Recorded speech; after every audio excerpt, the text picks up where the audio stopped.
Let's go back to St. John's. Let's go to Luke now. Luke chapter 19. Luke 19.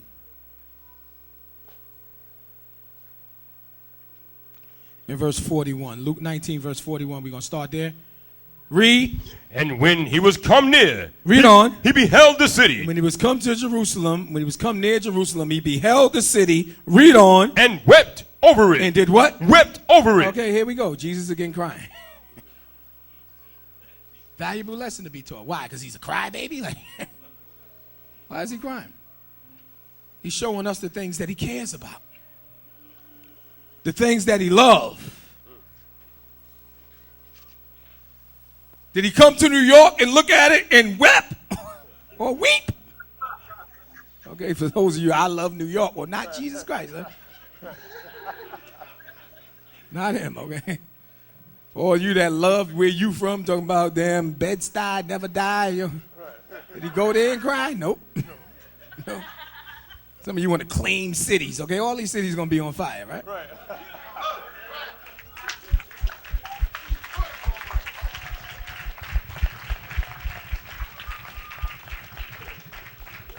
You in South Carolina talking about you can't stand Floridians. You down in Florida talking about New Yorkers, right? You just as simple as, which one of these places did Christ cry over? Not near one of them. So we know he don't love it. Okay, he don't give a damn about it. Should it be evil in the city? And the Lord have not done it. I want everybody to understand that. But Jerusalem, which is the mother of us all.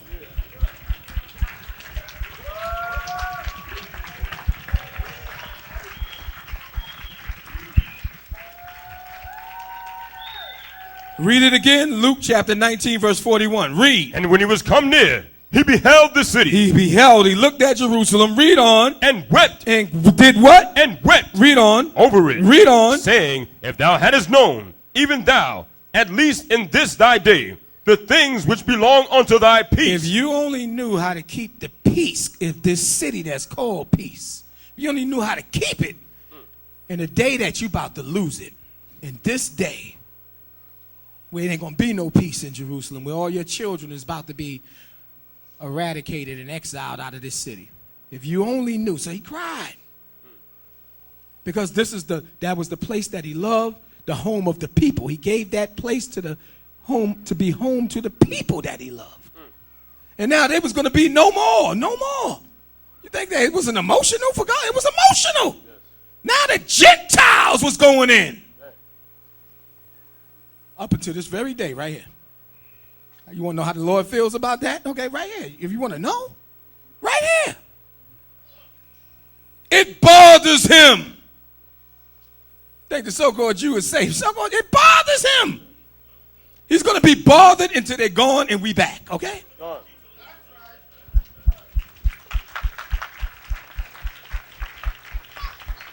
Some of y'all, again, this is why you can't get used to the world. Some of us are so used to being in the world that it don't matter. You don't even think about Jerusalem. It don't matter if so-called Jew think he, you know. You ever run into a so-called Jew? Okay? I'm talking to y'all. They look at you like it's their birthright, okay? You see your shield of David and they be offended. No, you supposed to be offended. Just get what I'm trying to say to you. You see them and there's no offense. You just walking by like it ain't nothing. You're supposed to be emotional. You ain't got to lose control. I ain't telling nobody, no. Play the knockout game on the so-called Jew. I'm just saying you're supposed to groan in spirit.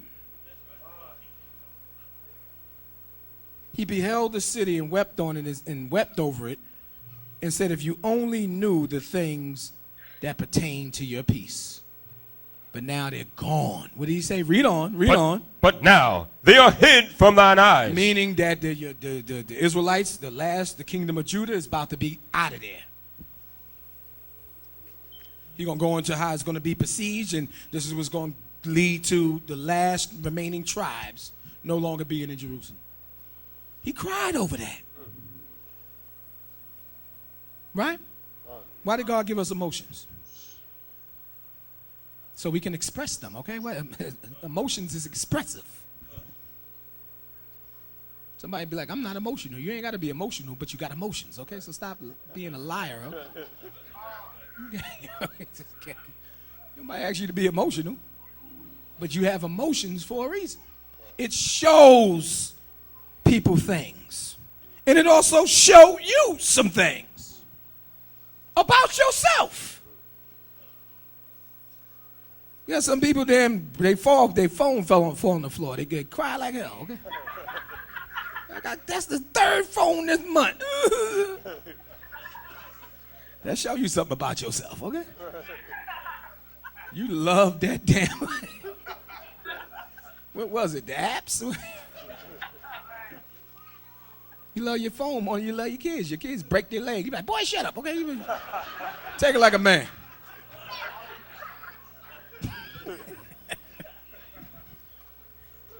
What are you showing emotions over? Because don't act like, okay, everybody has emotions, okay? God shows emotions. Okay, we know the anger. Some of you got, need to learn how to manage that. Show anger over every damn thing. But what about, pain and suffering and caring and compassion and all those different things? You're supposed to show it, okay? That's why the scripture says, mourn with them that mourn. That's what you seen. That's what we was going through in St. John's chapter 11. He seen them mourning, so he mourned. That's appropriate. Let's go to the book of Romans chapter 12.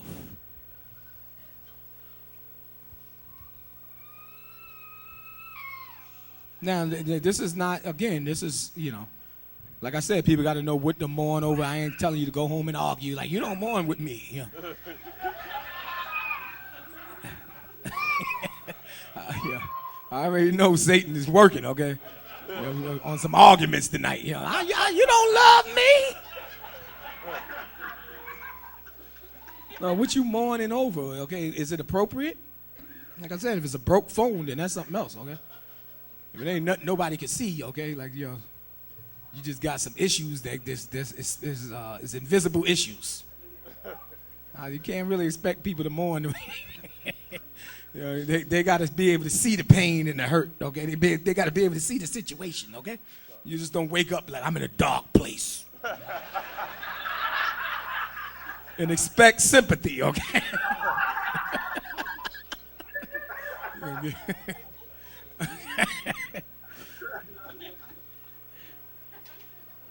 But it's supposed to be obvious hardship, distress.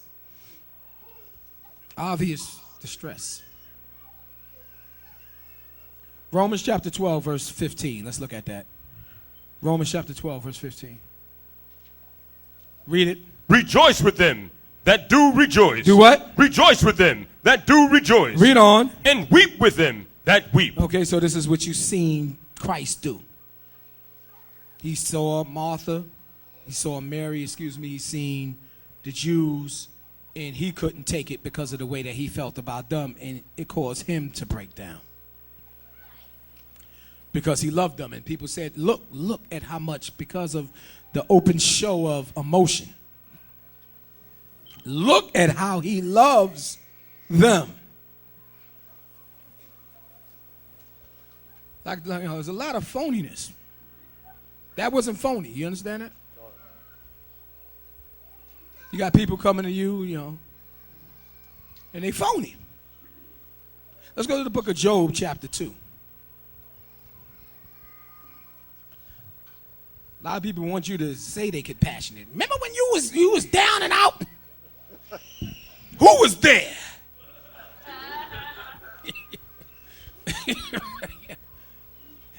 I was the first one that called up. Okay, all right. And they probably was. They was first on line. So damn down the line they could say I was first on that line. Huh? Just because somebody, again, you got to know how to recognize this stuff. What's appropriate and what's not appropriate. Based upon the circumstance, based upon the situation that you may find yourself in. In God's absence, he left us for each other. That's what the second commandment is all about. Love thy neighbor as thyself. Love the Lord your God with all your heart and all your soul. The second commandment is like unto it. Love your neighbor. What is your neighbor? Your neighbor was made in the image of God. Love each other. So what we never supposed to be missing out on is feeling loved. Scripture come back and say, owe no man anything but to love one another, right? Right? We supposed to care. We supposed to give a damn. If nobody gives a damn, which they don't, okay, about us, we supposed to care about each other.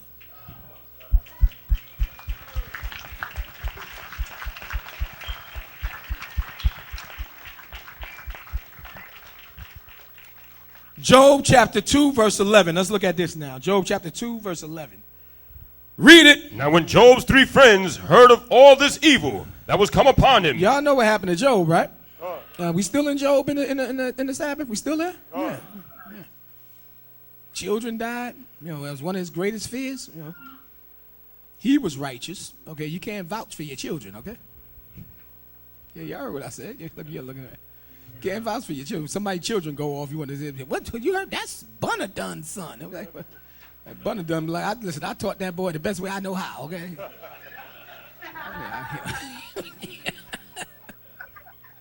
The proof of that is if you have more than one, if you got 5, they can turn out 5 different, 5 different things, okay? You got 5 children, 3 righteous, and 2 wicked as hell. Blame the parent. Blame the parent. How you going to do that? Explain how the righteous turned out righteous. Right? You hear me give some reasoning. I tell you, it's one in every family, and Lord help you if you only got one. There's a valuable lesson in these things. There's a lesson in it.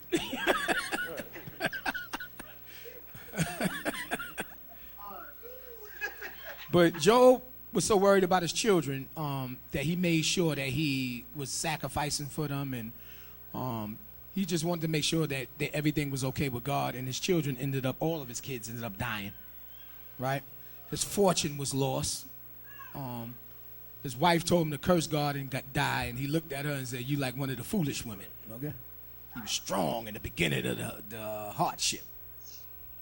He got cursed in his body and diseased.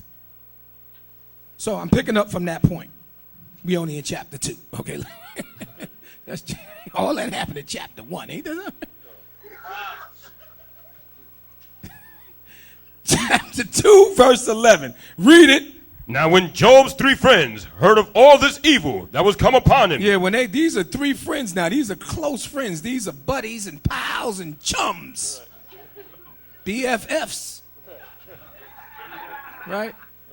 A friend you're supposed to be able to rely on. A friend you're supposed to be able to count. Again, people don't know what a friend is. Call it boyfriend, girlfriend, friends. You don't know what a friend is, you know. You don't know how to be a friend. The Bible even come back and say a friend must show themselves friendly. What's being friendly? See? If you're going to be a friend, then you're supposed to be friendly, right? That makes sense, right? Right? But another topic. I'll be trying to stay disciplined, I'm telling you. You want me to just make a left turn, you know. I want to go into it. I want to. Believe me, I want to. I'm hurting right now. So he had 3 buddies. They were close. And it got to them. The message got to them what happened to Job. He lost his children. He lost his fortune. He lost his home. He got a disease, an illness that he's not doing well. So they said they send messages one to another. Say, let's go visit our buddy, man. Let's go. You know, he done lost his whole family. How horrible is that? Let's go visit our buddy. Let's make sure he's okay. Read on. Verse 11. They came every one from his own place. Yeah, from their own home. Go ahead. Eliphaz the Temanite. Go ahead. And Bildad the Shuhite. Go ahead. And Zophar the Naamathite. That means that they were in 3 different cities. They wasn't in the same place. That's why I was telling you, Naamanite, Temanite. They were different places. Read on. For they had made an appointment together. They had did what? Made an appointment together. Yeah, they sent by courier to say, listen, we're going to meet up at this point and we're going to go see Job. We got to go see Job. We can't leave Job. He just lost his whole family. He got robbed. His servants got killed. He got a disease. We got to go to our friend.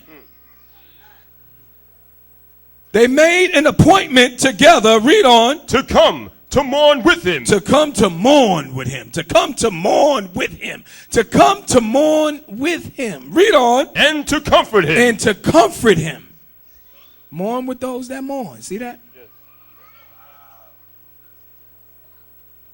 Read on. And when they lifted up their eyes afar off. And when they got close to be able to, close enough to be able to see Job's property, okay? Read on. And knew him not. And knew him not. Okay, there was smoldering. There was smoke still going up.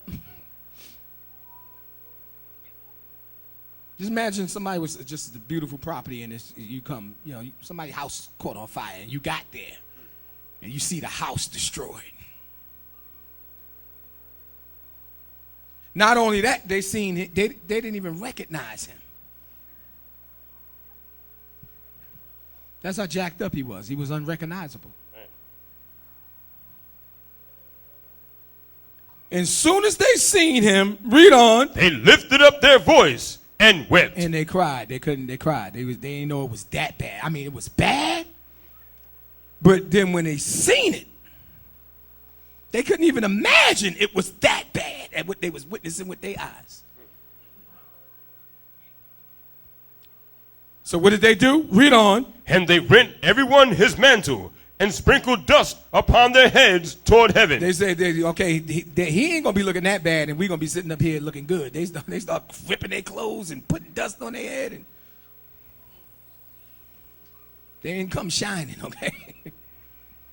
Because he wasn't shining.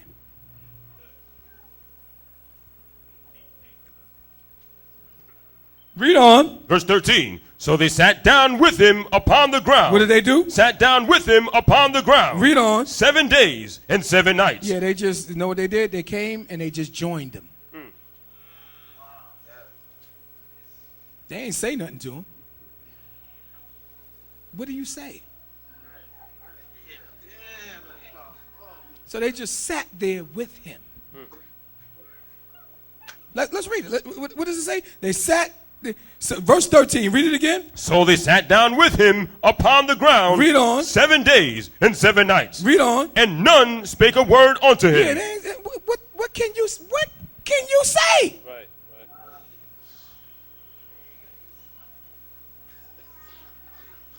This is sincerity. This was the beginning, okay? Took about a week and then them cats got wicked. But they stood there for a week and just ain't say nothing. You got people that want to show up and be like, I just want you to know I'm here for you. Like, what does that mean? What does that mean? I mean, I'm pretty sure you're going to hear it. Somebody's going to forget about this class, and they're going to get set up, and they're going to say it. I'm here for you. I want you to know that. But what does that mean? The minute something happens, they're going to call up, are you all right? Well, just want you to know I'm here for you. I want to show you I care. You don't try to show people you care. You just care. And when you care, that's showing them that you care. When you try to show people you care, that's because you really don't. That's why you're trying so hard to show them, right? It's not hard. Guess what? It's so easy to care. People act like that's a hard thing. It's a hard, like, man, how do you care? I'm going to have to go to college for this one. Somebody going to have to teach me this. It's so easy to, so you ain't got to try so hard, right? That's what God do. Okay? We know he cares because he shows us that he cares.